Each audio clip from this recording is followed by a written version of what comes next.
Bismillahirrahmanirrahim. Assalamualaikum warahmatullahi wabarakatuh. Nama saya Nur Syazlina binti Muhammad Ali. Nombor rujuk D21113565. Okay, saya daripada kumpulan 7. Kita orang dapat tajuk tentang tingkah laku kognitif CBT.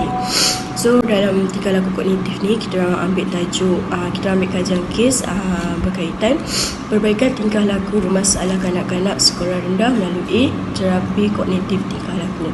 Okay, pengenalan dia. Kajian ini berasaskan masalah peminggiran yang dilakukan oleh pentadbir sekolah rendah terhadap murid-murid yang mempunyai pencapaian sederhana dan rendah. So maknanya kajian tingkah laku ni dijalankan sebab nak tengok pencapaian murid, dari pencapaian murid dari segi dari pencapaian tu rendah ataupun sederhana. Seterusnya, pendekatan terapi tingkah laku kognitif behavioral therapy model kajian tindakan kaunseling Elliot 1991 telah digunakan dalam kajian ini. So dalam kajian ini kita orang menggunakan kajian kes ni menggunakan pendekatan terapi tingkah laku kognitif behavioral therapy, iaitu model kajian tindakan kaunseling Elliot 1991. So yang terakhir, kanak-kanak sekolah rendah didapati berhadapan pelbagai masalah tingkah laku, terutamanya berkaitan pelanggaran disiplin, pencapaian akademik yang rendah dan lain-lain. Okey, contoh pelanggaran disiplin ni macam diorang protes sekolah, tak nak disiplin ni macam diorang protes sekolah, tak nak pergi sekolah, diorang enggan pergi ke sekolah. Jadi pencapaian akademik yang rendah ni macam diorang ada exam and then diorang punya result tak memuaskan dan tak mencapai tahap yang sekolah tu nak. Sekian, terima kasih. Okey, baiklah, seterusnya adalah isu yang dipilih. Okay, kat sini terdapat 4 isu yang dipilih.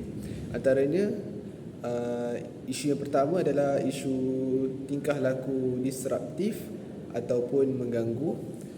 Isu yang kedua adalah isu pengasingan diri. Yang ketiga adalah isu ponteng sekolah. Dan yang keempat adalah isu enggan ke sekolah. Untuk ulasan keempat-empat isu ni, saya serahkan kepada rakan saya. Hai, Assalamualaikum. Nama saya Rabiatul Najwa binti Jasni. Nombor matrik D21113637. Okey, saya akan menerangkan sedikit sebanyak tentang ulasan isu. Untuk ulasan isu yang pertama adalah tingkah laku disruptif ataupun mengganggu. Pelakuan sentiasa mengganggu perjalanan pengajaran dan pembelajaran dalam kelas. Tingkah laku ini juga berlaku di luar kelas dan juga di rumah. Okey, contohnya mengganggu perjalanan pengajaran ni maksudnya kalau dalam kelas bila cikgu mengajar tu dia buat bising, dia tak hormat cikgu. Cikgu tengah mengajar dekat depan, dia sibuk bercakap dengan kawan sebelah. Okey, contoh yang kedua pula adalah pengasingan diri, iaitu suka menjauhkan diri daripada orang lain yang kurang disenangi. Tingkah laku ini juga dijadikan sebagai mekanisme helah bela diri untuk mengelakkan diri daripada berkomunikasi dengan orang. Pengasingan diri ni seperti apa yang saya tahu, dia suka duduk sorang-sorang. Dia tak suka bercampur dengan orang, dia tak suka bercakap dengan orang. Even kalau orang nak dekat dengan dia, nak cakap pun, dia macam cuba avoid. Contoh ulasan isu yang ketiga adalah ponteng sekolah. Ponteng sekolah ni pelakuan yang sengaja dibuat, iaitu tidak hadir ke sekolah tanpa pengetahuan ibu bapa dengan membuang masa di tempat lain seperti pusat membeli belah ataupun taman permainan. Okey, seperti apa yang kita tahu sekarang ni, kes ponteng sekolah dah banyak sangat berleluasa dekat sekolah kan.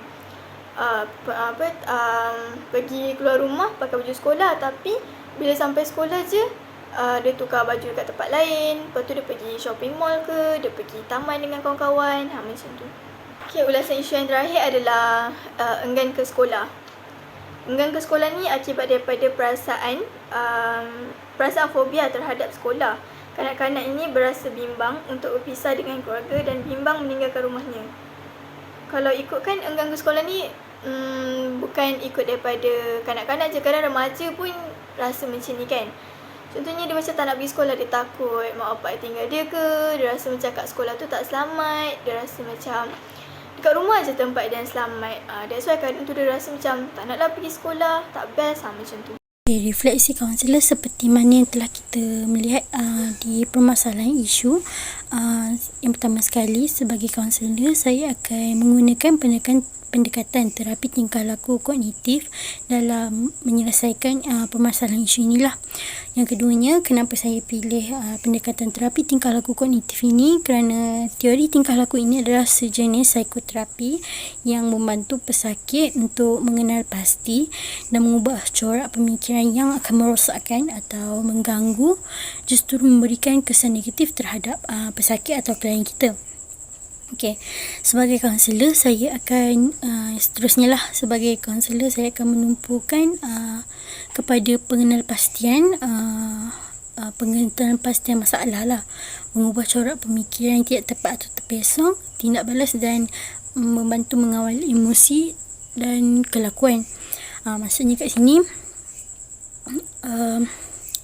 kalau kita tak kawal pemikiran terpesong ni, dia akan menimbulkan masalah, daripada satu masalah kecil kepada masalah yang besar. Jadi saya akan menasihati pesakit atau klien supaya saya akan mengajarkan dia perbezaan antara di mana minda yang betul dan minda yang terpesong lah. Seterusnya, yang keempat, saya akan menyarankan kepada klien supaya belajar menenangkan fikiran dan merehatkan badan, dan juga belajar menghadapi ketakutan sendiri berbanding menghindarinya. Maksudnya kat sini, saya akan sarankan kepada klien supaya tidak terlalu dalam bahasa Inggerisnya overthinking.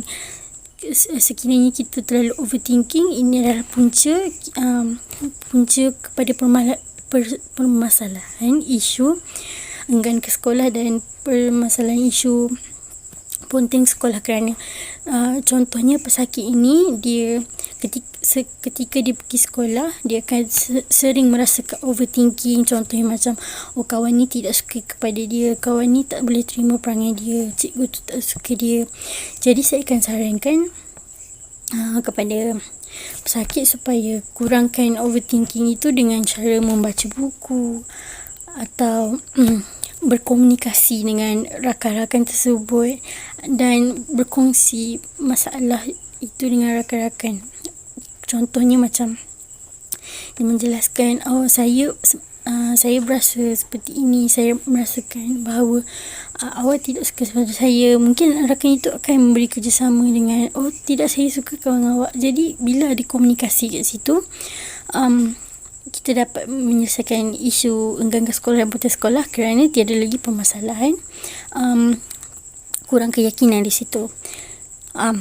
Seterusnya, belajar menghadapi ketakutan sendiri berbanding menghindarinya. Contoh macam seperti yang cerita tadi lah, contoh dia menghadapi ketakutan sendiri tu dalam berbanding menghindarinya. Contoh macam si pesakit ni dia pengawas sekolah kan, jadi dia mungkin akan jadi pengerusi majlis ketika perhimpunan ke, dan pesakit ni pula jenis yang dia takut nak berbicara di halayak ramai kan. Jadi kat sini pun boleh jadi punca isu pesakit ni tidak enggan ke sekolah ataupun ponting sekolah kerana takut untuk menjadi pengerusi majlis dan bercakap di halayak ramai kan. Jadi kat sini saya akan menyarankan kepada klien supaya dia beranikan diri untuk menjadi pengerusi majlis melalui beliau boleh berlatih bercakap depan kawan-kawan dia dulu kan. Macam berlatih cakap depan satu kelas dulu.